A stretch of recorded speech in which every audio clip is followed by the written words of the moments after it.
नमस्कार दोस्तों, स्वागत है स्टडी आईएएस में। तो गाइज मैं आप लोगों के लिए फिर से लेकर आ गई हूँ करंट अफेयर्स टुडे, यानी कि आज डेट है आपकी 16 फरवरी 16th of Feb 2021 एंड आज की जो मुख्य खबरें हैं उनसे शुरुआत करते हैं। तो पहली खबर से शुरुआत करते हैं।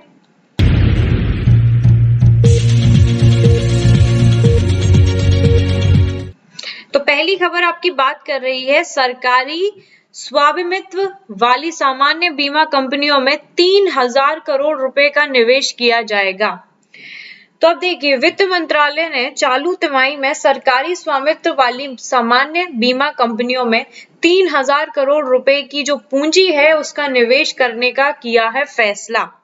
अब इन बीमा कंपनियों के वित्तीय स्वास्थ्य को बेहतर बनाने के लिए यह पूंजी निवेश किया जाएगा और हाल के कदम में सरकार ने वित्त वर्ष 2020-2021 के लिए 28 लाख करोड़ रुपए के सकल अतिरिक्त व्यय के लिए संसदीय मंजूरी प्राप्त करने का प्रयास किया था।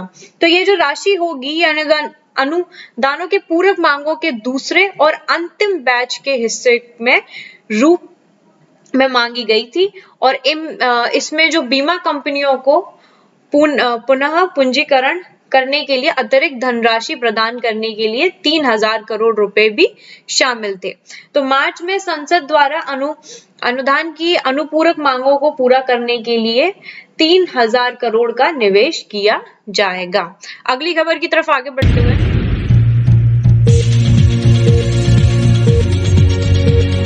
अगली खबर आपकी बात करिए कि रूस ने इंटरनेशनल स्पेस स्टेशन के लिए कार्गो शिप लॉन्च किया है।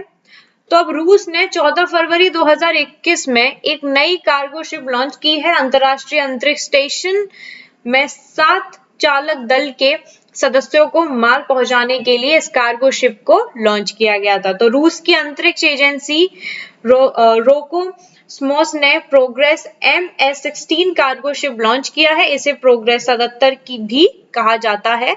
तो इस कार्गो शिप को कजाकिस्तान के बैकुनूर कॉस्मोड्रोम की साइट 31 से सुएज रॉकेट का उपयोग करके लॉन्च किया गया था और यह कार्गो शिप 15 फरवरी 2021 को ISS पहुंचा और प्रोग्रेस 77 लगभग 2460 किलोग्राम कार्गो ले जा रहा है। तो इसमें करीब 1400 किलोग्राम अनुसंधान और चालक दल की आपूर्ति सामग्री जैसे कि भोजन, कपड़े भी शामिल हैं।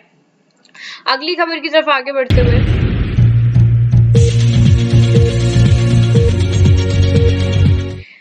अगली खबर है आपकी कि भारत कनाडा को कोविड-19 वैक्सीन की आपूर्ति करेगा।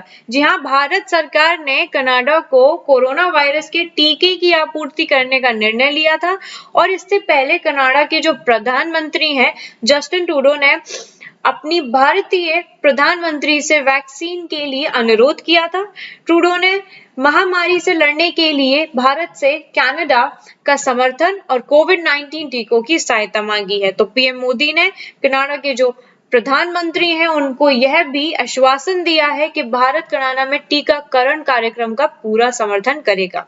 तो टीकों की आपूर्ति की मात्रा के बारे में अंतिम निर्णय अभी तक नहीं लिया गया है और आधिकारिक घोषणा के बाद जल्द ही कनाडा को टीकों की आपूर्ति की जाएगी और टीकों की मात्रा और वितरण कार्यक्रम को जल्द ही अंतिम रूप दिया जाएगा। तो कई देशों को कोविड-19 टीकों की आपूर्ति करने के बाद भारत और कोरोना वायरस टीकों की आपूर्ति करने वाला एक वैश्विक नेता बन गया। तो अब तक भारत ने 20 से अधिक देशों को मानवीय सहायता के साथ-साथ वाणिज्यिक आधार पर भी टीकों की आपूर्ति करी है। तो कनाडा ने serum institute of India Pune से कोरोना वायरस के टीके की आपूर्ति के लिए कहा है। अगली खबर की तरफ आगे बढ़ते हुए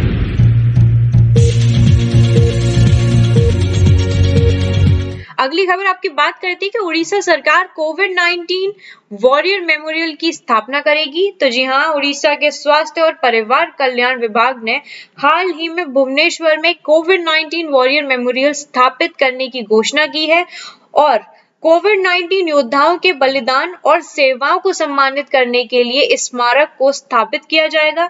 राज्य के स्वास्थ्य और परिवार कल्याण विभाग की प्रेस विज्ञप्ति में बताया गया है कि स्मारक भुवनेश्वर के बीजू पटनायक पार्क में स्थापित किया जाएगा और इस स्मारक का उद्घाटन 15 अगस्त 2021 को किया जाएगा। तो उड़ीसा सरकार के निर्माण विभाग को स्मारक की संरचना और डिजाइन को अंतिम रूप देने का काम सौंपा गया है और इसके बाद सक्षम प्राधिकारी से अंतिम अनुमोदन लिया जाएगा। अगली और आखिरी खबर की तरफ आगे बढ़ते हुए